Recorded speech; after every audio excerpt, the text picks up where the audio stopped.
लेकिन एक रात गांव वालों ने बच्ची का गला दबाकर हत्या कर दी और उसे जंगल में दफना दिया। गांव वालों ने सोचा कि उन्हें शैतान से छुटकारा मिल गया है, लेकिन वो जीवित थी। वो एक शक्तिशाली पिशाच की बेटी थी। वो आसानी से मरने वालों में से नहीं थी। जब विकास को होश आया तो उसे मांस फटने की आवाज सुनाई दी। उसने अपनी आंखें खोली और आवाज की दिशा में देखा। वो रक्त पिशाच चिनी सुशांत के शरीर के मांस को फाड़ रही थी। अब वो शरीर नहीं बल्कि आधी खाई हुई लाश थी। वो उसके मांस को दांतों से कुरेद रही थी और निगल रही थी। उसका आधा चेहरा खून से लथपथ था।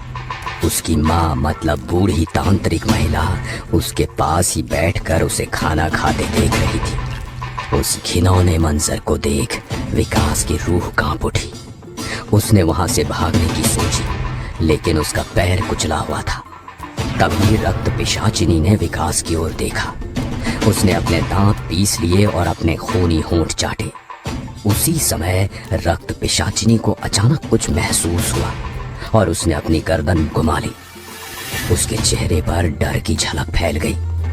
वो कुछ देर तक उस ओर देखती रही और फिर एक छोटी लड़की की तरह चिल्लाती हुई अपनी माँ के पास जाकर बैठ गई।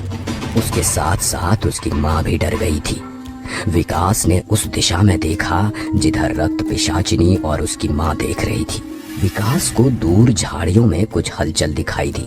शायद उस रक्त पिशाचिनी से भी बदतर कोई प्राणी उस झाड़ी से निकलने वाला था। यही कारण था कि दोनों माँ बेटी इतने डरे हुए थे। विकास उस झाड़ी को देख रहा था। इसी बीच काली धोती पहने एक आदमी उसमें से निकला। उसकी दाढ़ी और लंबे बाल थे, जिससे वो कोई तांत्रिक की तरह दिख रहा था। उसका चेहरा तेजस्वी था। उसे बाहर आते देख दोनों माँ बेटी चिल्लाने लगी और बूढ़ी औरत रक्त पिशाचिनी को अपने पेट से चिपकाकर पास के पीपल के पेड़ पर चढ़ गई। कुछ ही देर में वो दोनों गायब हो गईं। वो आदमी कोई आम आदमी जैसा नहीं लग रहा था, क्योंकि रक्त पिशाचिनी उसके डर से भागी थी। इसका मतलब ये था कि वो निश्चित रूप से एक ताकतवर व्यक्ति था। वो आदमी विकास के पास गया। मैं बाबा टिल्लू नाम मेरा, बाबा टिल्लू। उसने उसके पैर को छुआ और कुछ मंत्र बोले और उसके पैर के घाव भर गए। ये देख विकास दंग रह गया। उसने विकास का हाथ पकड़कर उसे उठाया और कहा, जूस पिला दो, मौसम्बी का। इसलिए वो उसके पीछे चला गया। विकास सोच रहा था कि ये सिद्ध पुरुष कौन है, इसलिए उसने उस आदमी से पूछा, आप कौन है महाराज, और इतनी रात को आप यहाँ क्या कर रहे हैं? कुछ देर रुकने के बाद उस आदमी ने उत्तर दिया, मैं शाश्वत हूँ। मैं इस धरती पर कई हजार वर्षों से रह रहा हूँ। विकास को ये सुनकर बहुत आश्चर्य हुआ। हजारों साल तक जीवित रहने का मतलब है कि वो कोई सामान्य आदमी नहीं था। उसने मैं शाश्वत हूँ जैसे शब्दों का प्रयोग किया था। लेकिन आप इतने हजारों वर्ष जीवित कैसे हैं? तपस्या के कारण। कैसी तपस्या? लेकिन तब तक वो झील के किनारे पहुंच चुके थे। पिशाच इंसानी शरीर की गंध को सूंघ सकते हैं और सूंघ कर उनका पीछा करते हैं। इसीलिए इस तालाब में स्नान कर लो ताकि वे तुम तक ना पहुंच सके। ठीक है। विकास ने अपने कपड़े उतारकर उस तालाब के पानी में स्नान कर लिया।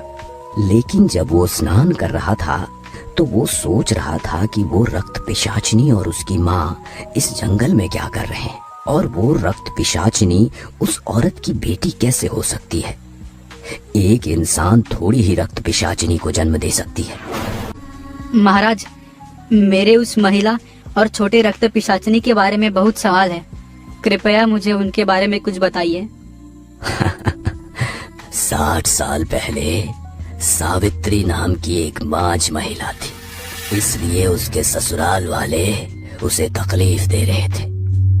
उसके पति की एक और पत्नी भी थी, जिससे उसे एक बच्चा भी था। इसलिए घर में सावित्री का सम्मान नहीं किया जाता था। तभी एक तांत्रिक ने सावित्री को रक्त पिशाच के बारे में बताया।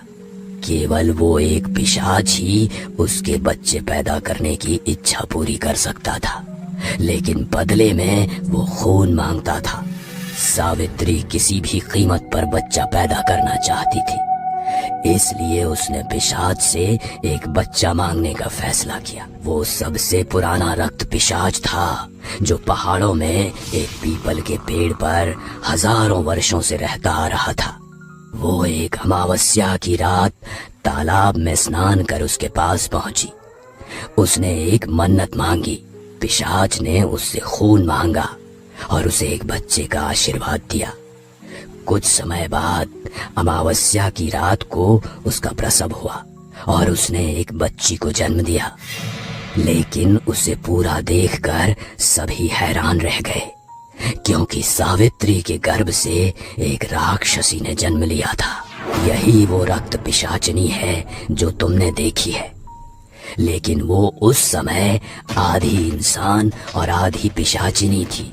गांव में हंगामा मच गया और ग्रामीणों ने उस बच्ची का गला घोंटकर दफनाने का फैसला किया, लेकिन सावित्री बच्ची की प्यार की वजह से गांव वालों का विरोध करती रही।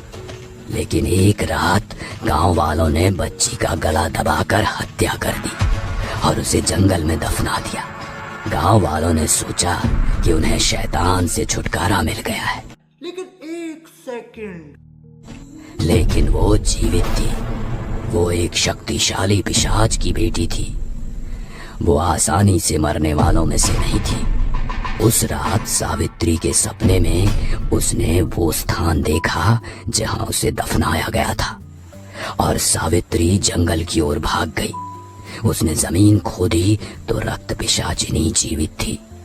उसने अपनी आंखें खोली। सावित्री ने उसे दूध पिलाने की कोशिश की, लेकिन वो तो आधी पिशाच थी, इसलिए उसने दूध के साथ सावित्री का खून भी पी लिया। सावित्री ने उस आधे रक्त पिशाचिनी को जंगल में रखा। वो जंगल में जाकर उसे अपना दूध पिलाती थी और आधी रक्त पिशाचिनी दूध के साथ उसका खून भी पीती थी। तब सावित्री दिन ब दिन कमजोर होती गई। उसकी जवानी धीरे धीरे ढलने लगी। कुछ ही दिनों में वो रक्त पिशाचिनी बड़ी हो गई और सावित्री को पता चला कि उसकी बेटी इंसानी खून की प्यासी है और उसके शरीर में अब इतना खून बचा नहीं था कि वो अपनी बेटी को पिला सके। इसलिए वो जंगल में राहगीरों को मार देती थी और उनका खून अपनी बेटी को पिलाती थी।